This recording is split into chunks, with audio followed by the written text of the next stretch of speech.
मैं सच्ची कहानियाँ सुनाना पसंद करता हूँ, झूठ बोलने से बचता हूँ। मैं आपको 3-4 छोटी छोटी कहानियाँ सुना रहा हूँ। ये सारी कहानियाँ सच्ची हैं, 1-1% सच्ची हैं, पर मैं किसी का नाम नहीं लूँगा। जिनकी कहानी है उनका नाम नहीं लूँगा, उनकी प्राइवेसी का मामला है। पर हाँ, सच्ची कहानियाँ हैं। अच्छी बात है कि इन कहानियों के किरदार हम लोग नहीं बने, ईश्वर करे हम कभी ना बने, लेकिन कहानियाँ सच्ची हैं। जब मैं दिल्ली आया था 1990 में, मैं हरियाणा के एक शहर से, भिवानी से दिल्ली आया था पढ़ने के लिए। मेरे ड्रीम कॉलेज में हंसराज भी एक था, पर मेरा संयुक्त से मेरा एडमिशन जाकिर हुसैन में हुआ। मेरे अंक ठीक थे, यहाँ हो सकता था, पर मैं तो नई दिल्ली स्टेशन पे उतरा, बाहर निकला, पता लगा वहीं एक कॉलेज है, वहीं एडमिशन ले लिया मैंने। तो लोगों ने कहा कि यार कैंपस बड़ा अच्छा होता है। मैंने कहा क्या फ़र्क पड़ता है, कॉलेज कॉलेज होता है, छंडो, यही छंडो में सिखाने आया हूँ आप लोगों को। ठीक है, स्टेशन से निकले वहीं कॉलेज है, मैंने घर जाना होगा तो आराम से कॉलेज से निकल जाएंगे, क्या रखा कैंपस में। पर मेरा एक दोस्त जो मेरे साथ ही आया था उसी शहर से, उसने एडमिशन हंसराज कॉलेज में लिया। मैं और वो स्कूल के डिबेटर्स थे, डिबेटिंग में हम लोग स्कूल टाइम से काफ़ी एक्टिव थे।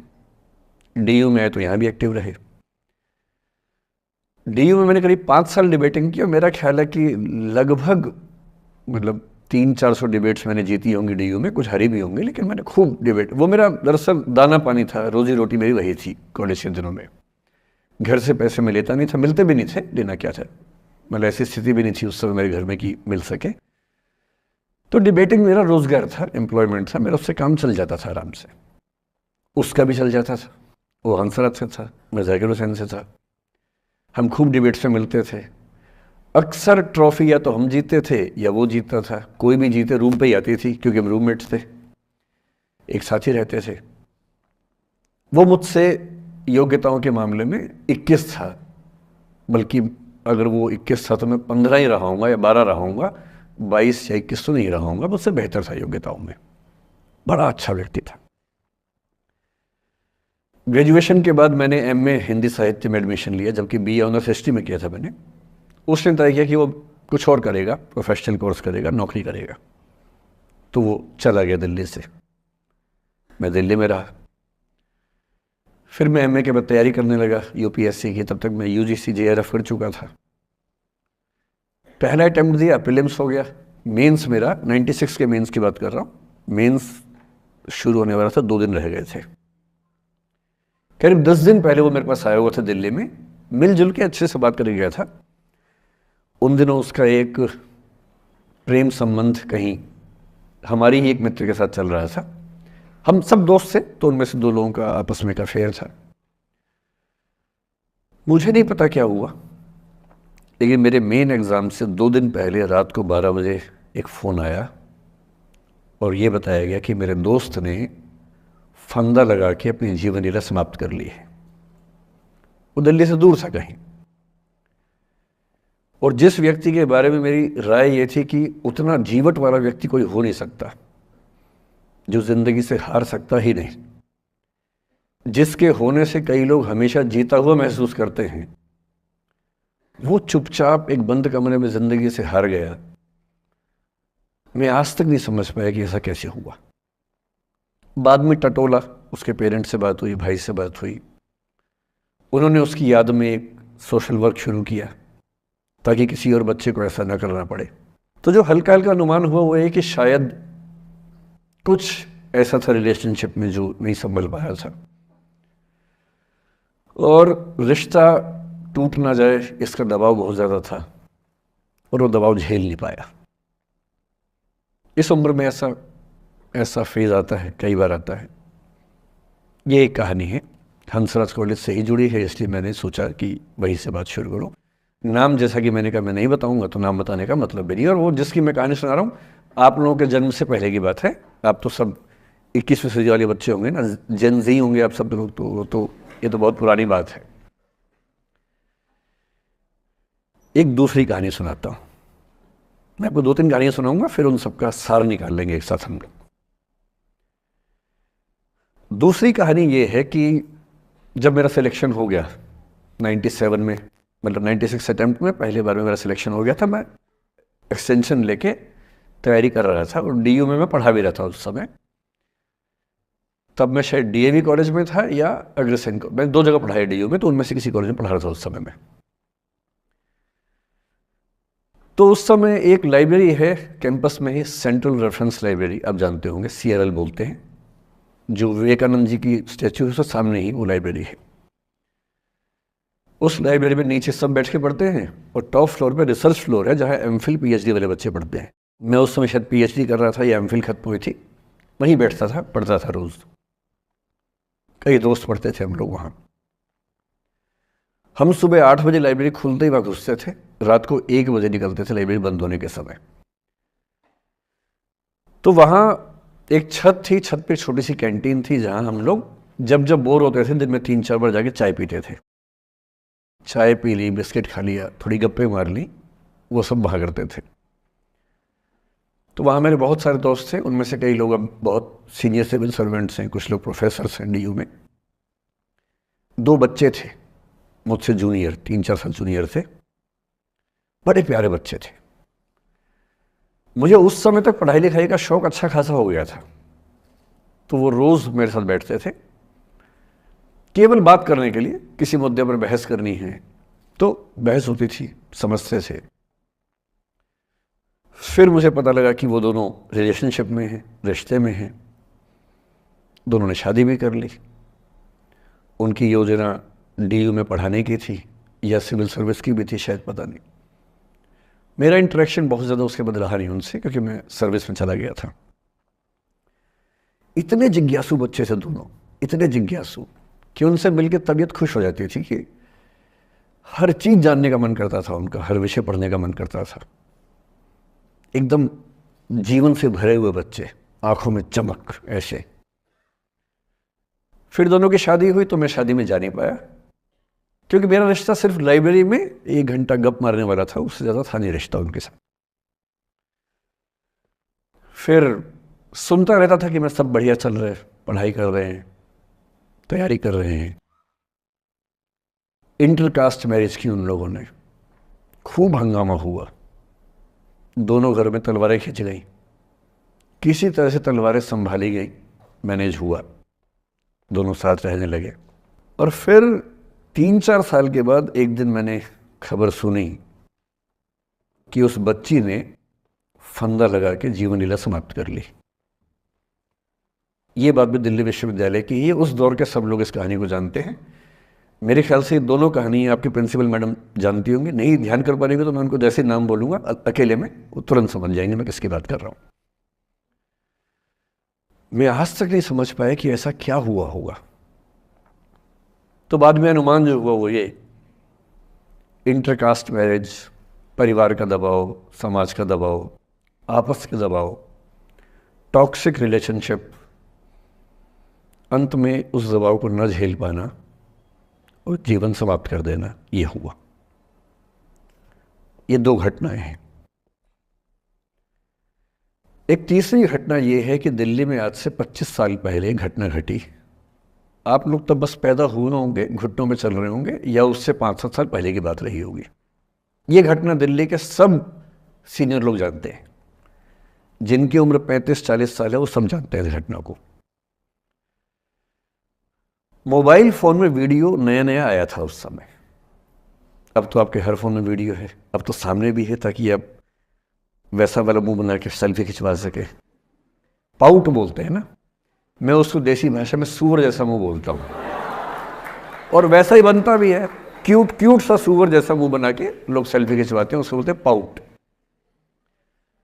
तब तो कैमरा फ़ोन में पहली बार आया था, तब लोग अभ्यस्त नहीं थे। अब जैसे आप लोग कितने अभ्यस्त होंगे, हम भी होने लग गए। अब हम किसी से बात करते हैं तो हम ये एज्यूम करके चलते हैं कि उसने फ़ोन में कुछ ना कुछ ऑन कर रखा होगा, या तो आवाज़ रिकॉर्ड करेगा या वीडियो बनाएगा।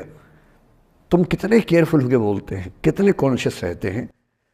और सर्विलांस सोसाइटी की सबसे बुरी बात यह है कि हम हमेशा चौकन्ने रहते हैं, हम सहज हो ही नहीं पाते। सहज रूप से 2 लोग बात कर लें, हो ही नहीं पाता।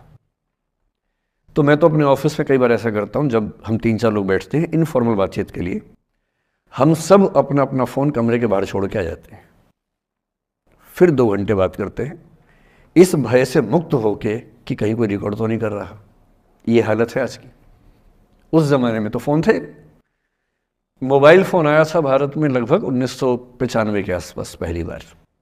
बड़ा महंगा था, 16 रुपये प्रति मिनट इनकमिंग, 16 रुपये प्रति मिनट आउटगोइंग, ये रेट से उस समय। और फ़ोन वो थे जिनसे आप कील भी ठोक सकते हैं, वैसे वाले फ़ोन थे, बटन वाले फ़ोन थे। नोकिया एक कंपनी थी, उसके फ़ोन हुआ करते थे। उसके 4-5 साल के बाद क्या हुआ, पहली बार किसी कंपनी ने फ़ोन में कैमरा लगा दिया। ये बात उस समय के लोग नहीं समझते थे। जब भी नई तकनीक आती है उसको समझने में टाइम लगता है। जो पहले समझते हैं फ़ायदा उठा लेते हैं, जो थोड़ा लेट समझते हैं वो उसका नुकसान उठाते हैं। उस समय दिल्ली के एक प्रसिद्ध स्कूल में 11वीं-12वीं क्लास के 2 बच्चों में आपस में कोई रिलेशनशिप रही होगी। वो दोनों किसी ऐसी सिचुएशन में थे जो सिचुएशन बहुत ही प्राइवेट किस्म की थी, बहुत निजी किस्म की थी, जिसको पब्लिक नहीं कर सकते। कुछ फिजिकल रिलेशनशिप जैसा मामला था। उस दुष्ट लड़के ने लड़कों के इतिहास को कलंकित, लड़कों का इतिहास वैसे भी कलंकित ज़्यादा है, उसे और कलंकित करते हुए उस पूरे सिचुएशन का वीडियो बना लिया। ऐसे मामलों में दुर्भाग्य है, मैं लड़का हूं इसलिए लड़के पवित्र थोड़ा ना हो जाएंगे। लड़का है, इतिहास कलंकित तो है, उसका वीडियो बना लिया और दुष्टता का चरम स्तर निभाते हुए वो वीडियो अपने एक दोस्त को शेयर कर दिया। ये कहे कि किसी और को दिखाना मत, जैसा कि होता है अफवाहों की दुनिया में। हर अफवाह एक व्यक्ति एक को ही बताता है, ये कह के किसी और को मत बताना, और अगला व्यक्ति भी अगले को यही कह के बोलता है किसी और को मत बताना। और इस तरह से पूरे शहर को खबर होती है और सबको लगता है कि सिर्फ मुझे पता है। वो वीडियो फैल गया। नए नए फ़ोन आए थे, पर वो फ़ोन कम लोगों के पास थे, कैमरे वाले फ़ोन। तो फ़ोन से कितना फैलता, ज़्यादा नहीं फैला। लेकिन उस समय दिल्ली की एक कुख्यात मार्केट हुआ करती थी, पालिका बाज़ार, अभी भी है, पर तब वो कुछ और कामों के लिए कुख्यात हुआ करती थी। अब तो कपड़े मिलते हैं, तब कपड़ों के साथ कई चीज़ें और मिलती थी वहाँ। जैसे गंदी फिल्मों की सीडी चाहिए हो तो वहाँ मिलती थी, ग्रे मार्केट में, चोरी छिपे। इस वीडियो को सीडी में कन्वर्ट करके लोगों ने वहाँ से खरीदा, लाखों करोड़ों की संख्या में। नए नए टेलीविज़न चैनल प्राइवेट आए थे, और प्राइवेट टीवी चैनल को खबरों की भूख इतनी होती है कि वो खबर के लिए जान दे सकता है और जान ले भी सकता है किसी की। 24 घंटे इस खबर पे, इस चीज़ पर खबरें चल रही थी सारे चैनल्स में कि ये वो लड़का है जिसने ऐसा किया, ये वो लड़की है, ये वो स्कूल है, इस स्कूल की प्रिंसिपल से बात करेंगे, इससे बात करेंगे। वो जो बच्ची थी जिसकी इसमें कोई गलती नहीं थी, सिवाय इसके कि वो किसी एक लड़के से प्रेम करती थी, जो कि उस उम्र में बच्चे कर बैठते हैं। इसके लिए बहुत चिल्लपौनी मचानी चाहिए। बच्चों को आप हर बात पे अपराधी नहीं मान सकते। उस बच्चे की गलती सिर्फ इतनी थी कि उसने अपने दोस्त पे भरोसा किया, जो भरोसे के लायक था नहीं। वो नीच किस्म का व्यक्ति था जिसने उस संबंध की गरिमा को समझा नहीं। उस बच्ची के घर के बाहर 24 घंटे न्यूज़ चैनल से कैमरे खड़े रहे। घर से कोई भी निकले 50 कैमरे पीछे, आप बताइए आपकी बेटी कैसी है, आप बताइए आपकी बहन कैसी है। अंत में उस पिता ने अपनी बच्ची को इस देश से बाहर भेज दिया। उसके कुछ दिन बाद की जो खबर टीवी चैनल से नहीं दिखाई, उसके पिता ने आत्महत्या कर ली। ये तीसरा इंसिडेंस है। ये सारी खबरें सच्ची बता रहा हूं मैं, इनमें से एक भी झूठ नहीं है।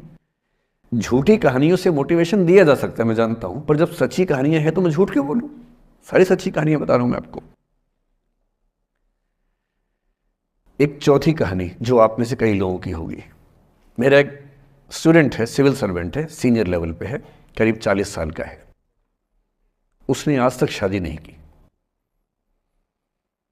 क्या उसकी शादी करने की इच्छा नहीं थी? पूरी इच्छा थी। फिर क्यों शादी नहीं की? भाई कुछ लोग तो होते हैं कि शादी करनी ही नहीं, कोई मिशन है। योगी जी हैं, मोदी जी हैं, ठीक है, उनका तो मिशन है। ममता जी है, उनका मिशन है। पर जिसका जीवन में ऐसा कोई मिशन नहीं है और जिसको प्रेम करने का मन भी करता हो, वो तो शादी करता है आमतौर पे। उसने शादी क्यों नहीं की जानते हैं? जब वो 25-26 की उम्र में था, जब वो मेरा विद्यार्थी भी था, एक दिन मेरे पास आके बोला कि सर एक बात करना चाहता हूँ। मुझसे मेरे स्टूडेंट्स ऐसी बातें खूब करते हैं पर्सनली आके, अब तो मैं टाइम कम दे पाता हूँ, पहले तो ये सब होता रहता था क्लास के अलावा। एकदम रोता हुआ आया, आंखों में आंसू भरे हुए बहुत सारे। अरे क्या हो गया भाई? तो फिर उसने किसी का नाम बताया कि सर वो है मेरी स्टूडेंट थी, कि सर उसके साथ रिलेशनशिप थी, उसने धोखा दिया है मुझे। अच्छा, धोखा देने वाली कहानियाँ मुझे बहुत अपील नहीं करती। मेरा मानना है कि दोनों पक्षों की गलतियाँ होती हैं। आपकी अगर अपने पर्सपेक्टिव से सोच सोच के धोखा करते रहते हैं, ऐसा थोड़ा ना होता है भाई। कुछ तो मजबूरियाँ रही होंगी, कोई यूं ही बेवफा नहीं होता, कुछ तो वजह होगी ना। आप थोड़ा उसकी वजह, उसका भी तो, उसकी कहानी भी तो सुनिए। और मैं जब जब दोनों कहानियाँ सुनता हूँ मुझे लगता है कि मामला ग्रे है। आप किसी एक पे उंगली उठा ही नहीं सकते कि किसने ऐसा किया। दोनों की गलतियाँ होती हैं, ऐसा थोड़ा ना कि एक की होती है। बहरहाल इन भाई साहब को ऐसा लगा कि धोखा हो गया उनके साथ, तो मैंने कहा चलो कोई बात नहीं यार, हो गया तो हो गया, तू नहीं कोई और सही, ऐसा क्या है। इतनी बड़ी दुनिया है, 8 अरब की आबादी अब है, उस समय भी 6-7 अरब तो थी। मैंने कहा 3.5 अरब 350 करोड़ में कोई तो होगी तुम्हारे लिए, ऐसा क्या है, कोई और देखेंगे। पर वो थोड़ा ज़्यादा सेंटिमेंटल था उस समय। धीरे धीरे पता नहीं उसके मन में क्या बैठ गया, उसके मन में ये बैठा कि दुनिया की सारी लड़कियां धोखेबाज होती हैं। ऐसे मूर्खों की कमी नहीं है दुनिया में, ऐसे बहुत मूर्ख हैं। दर्शन की दुनिया में इसे अवैध सामान्यीकरण कहते हैं, इलिसिट जनरलाइजेशन। इसका मतलब बहुत छोटे सैंपल के बेस पे ये समझ लेना कि ये थियरी पूरे ब्रह्मांड पर लागू होती है। एक लड़की ने धोखा दिया, मान लीजिए धोखा दिया, धोखा इसने दिया कि उसने दिया कि किसी ने दिया, जो भी कहानी हो, एक सैंपल से ये मान लेना कि सब ऐसे होते हैं। और उसके बाद से उसने कम से कम 10 बार कोशिश की, 10 लोगों से मिला, बातचीत की शादी के लिए।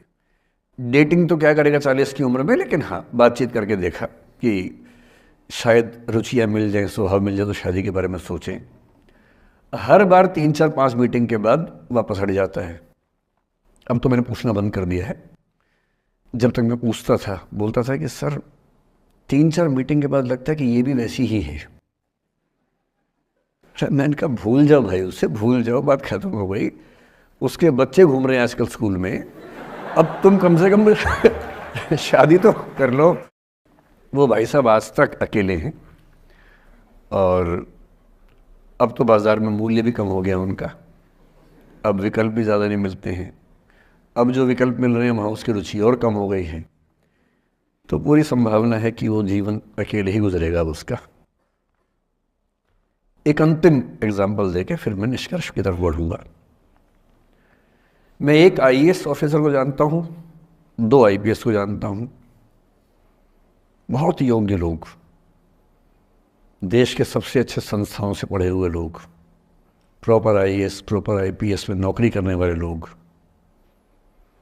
और इन तीनों ने अपना जीवन समाप्त कर लिया नौकरी में रहते हुए। क्यों? क्योंकि नौकरी और घरेलू जो दुविधाएं थी उनको झेल नहीं पा रहे थे, ना झेल पा रहे थे, ना भूल पा रहे थे, लेट गो नहीं कर पाए तो गिव अप कर दिया। और इसलिए मुझे अक्सर लगता है कि जितनी चीज़ें हम सिखाते हैं बच्चों को, हिस्ट्री, इकोनॉमिक्स, लिटरेचर, वो सब ठीक है, उनका भी महत्व है। शायद उससे ज़्यादा महत्व इस चीज़ का है कि ये समझें कि अपने इमोशंस को कैसे मैनेज करना है। जब जीवन में ऐसा लगे कि सब खत्म हो गया है, जब जीवन में लगे कि बहुत टॉक्सिक किस्म की लाइफ हो गई है, उससे बाहर कैसे निकलें, शायद ये सबसे महत्वपूर्ण लेसन होता है जो हम सबको सीखना चाहिए। मैंने कहीं से सीखा नहीं है, ना मैंने ऐसी किताबें पढ़ी हैं। हालांकि मैंने 2 किताबें मंगवाई हैं पिछले हफ्ते, पढ़ी नहीं है अभी तक, तो मैं किताबों के बेस पे नहीं जानता कैसे सीखते हैं, लेकिन ज़िंदगी से तुम सीख सकते हैं। इन कहानियों का सबका एक ही सार है, वजह अलग अलग है। एक व्यक्ति ने इसलिए अपना जीवन समाप्त किया कि वो रिश्ता उसके हाथ से छूट रहा था। एक ने इसलिए जीवन समाप्त किया कि ये रिश्ता बन गया था, पर समाज के दबाव, घर के दबाव मैनेज नहीं कर पाए। एक ने जिंदगी भर शादी नहीं की सिर्फ इसलिए कि वो पुरानी यादों को भूल नहीं पाया। अरे एक बार गलती हो गई तो हो गई, आगे तो संभावना जीवन में है भाई, क्यों इतना हावी रखना उसी से दिमाग के ऊपर। कुछ लोग देश की सबसे अच्छी नौकरी में होकर हर पैमाने पर सफलता की हर कसौटी पे खरा उतरने के बाद जीवन नहीं बचा पाए, क्योंकि दूसरों की नज़र में आप बहुत सफल हो जाए, अपनी नज़र में शून्य हो, तो फिर जीवन कैसे बने, जीवन कैसे बचे। इन सारी कहानियों का मूल भाव एक ही है, अगर आप खुद को हैंडल नहीं कर सकते तो दुनिया को क्या हैंडल करेंगे। दुनिया को हैंडल करने से पहले खुद को हैंडल करना सीखना पड़ता है, और उसका सबसे आसान जो रामबाण उपाय है उसको बोलते हैं द आर्ट ऑफ लेटिंग गो। जाने दो। वो अफसाना जिसे अंजाम तक लाना न हो मुमकिन, उसे एक खूबसूरत मोड़ देकर छोड़ना अच्छा।